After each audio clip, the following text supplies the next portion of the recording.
In the second lesson, we will explore strategies of how to create an inclusive mentorship relationship.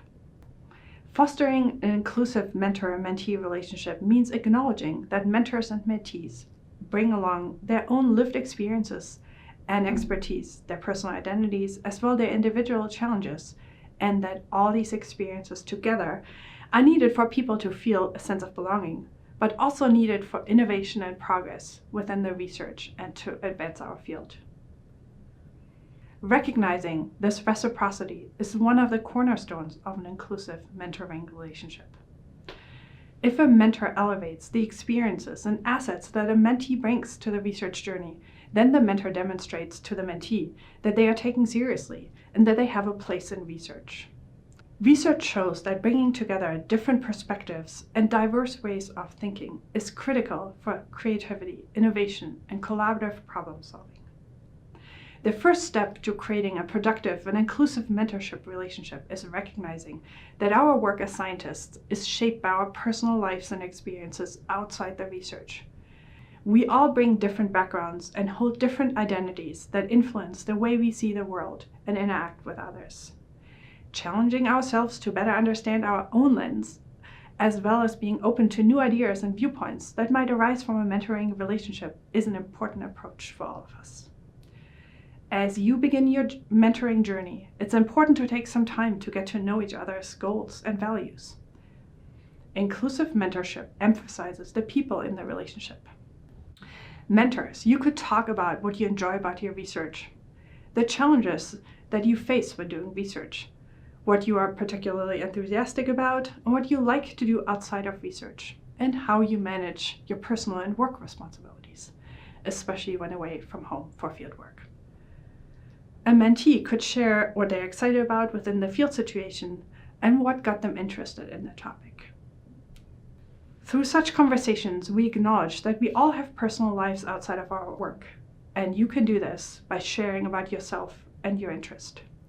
Especially for early career scientists, it's good to know that researchers have interests outside of their work. When a mentor shares aspects of their life, it shares that having a life and interest outside of research is part of their identity as a scientist.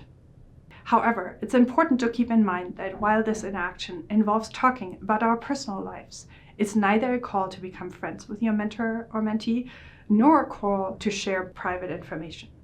And as you walk the fine line between showing up as a human and keeping a professional distance, it's good to be aware of the power dynamics within your relationship.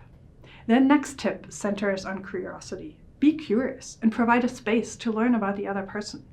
As a mentor, you can ask questions like, what are you interested in? Have you ever been in the fill-in-the-blank field situation? Where do you want to go in your career? And as a mentee, you could ask questions of your mentor such as, how did you handle your first time on the research vessel? Or how do you handle seasickness? Or what do you miss most when you're in the field? For field teams, icebreaker activities, where everyone shares a personal interest or prior field experiences, can foster curiosity and help relationship building within the team. Building relationships is especially important in field environments where individuals find themselves far away or out of communication with their personal support networks of friends and family and their life. Showing curiosity builds and maintains a strong relationship and connection, and you learn a bit about who your mentor and mentee is. By asking questions, we also create a space for the other person to talk about the parts of their identity they want to share. They might be a parent or a veteran, or they may want to share their gender identity or accessibility needs. While showing curiosity is meant to create space for sharing about lives, there should be no expectation or pressure to share personal information.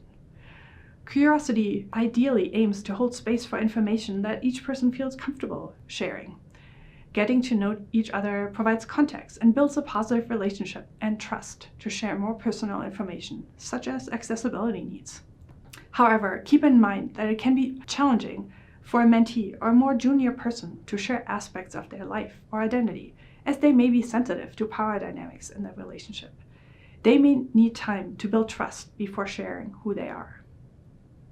In developing the relationship, it is essential to create an environment that caters to various communication styles and personalities. For instance, if your mentee is reserved, give them time and space. Recognizing that people have different communication styles can go a long way in building trust. Share anecdotes from your own life, experiences, setbacks in research, or vulnerabilities when appropriate, as they can serve as a model for openness. On the flip side, mentors and mentees who are introverted or reserved themselves may need to find other ways to connect, maybe through comments in email or simply through expressing understanding. Another dynamic between mentors and mentees to consider, if they come from different cultural backgrounds, is cultural context. In this case, there's a need for cultural humility in the relationship. For instance, if your mentee comes from a culture that values hierarchical relationships, they might initially be hesitant to express dissenting opinions.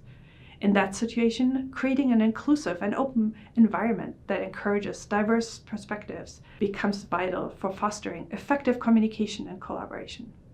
Make an effort to connect with a mentee's or mentor's background and pay attention to details, such as learning the correct pronunciation of a name or accommodating cultural habits. That is especially important before embarking on a field campaign together. When mentoring someone from a culture or identity that is different from your own, invest time to learn more about the culture or identity. Note that it's important to not burden others with the task of educating yourself. Instead, seek other ways, such as the internet, to educate yourself. You will learn more about how to develop an understanding of cultural differences, habits, and norms, and how to navigate them in the final module of this course.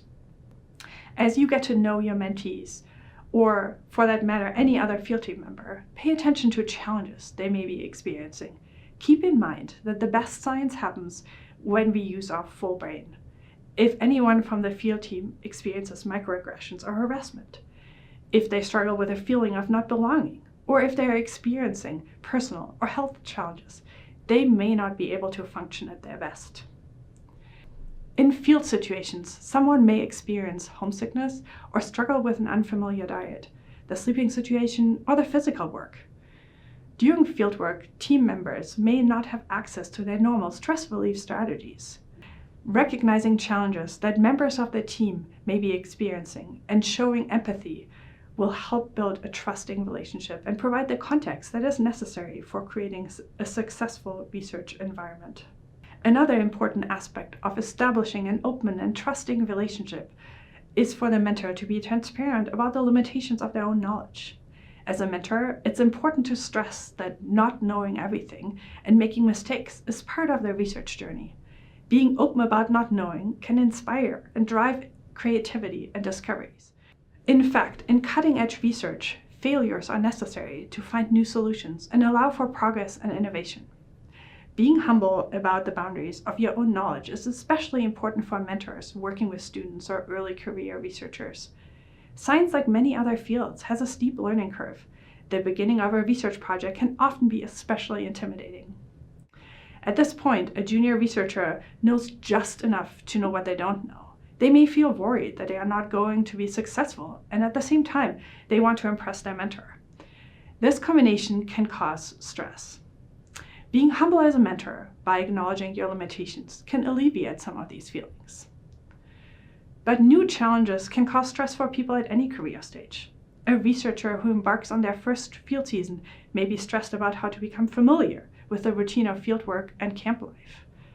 A mid-career researcher who's leading a field campaign for the first time may be stressed about how they will navigate the group dynamics, data collection decisions, and other things. Even senior scientists with decades of experience can face uncertainties from new group dynamics or unexpected changes in the environment that they have to respond to. And of course, we all face personal and life stressors that can affect us at any career stage and influence our work.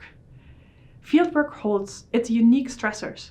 There's a lot of pressure on everyone to collect good data and ensure the success of the entire campaign.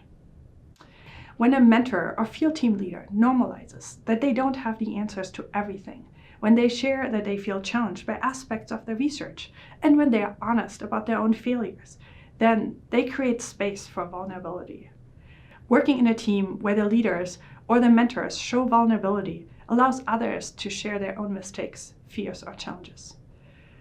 Fostering a culture that allows vulnerability and admitting mistakes is critical to maintaining academic and professional integrity. If people feel safe sharing mistakes, they are more likely not to cover up problems in data collection or data analysis. Keep in mind that embracing such a culture may be more challenging for individuals who are socialized to not share weaknesses or who have been harmed by others who took advantage of their vulnerability.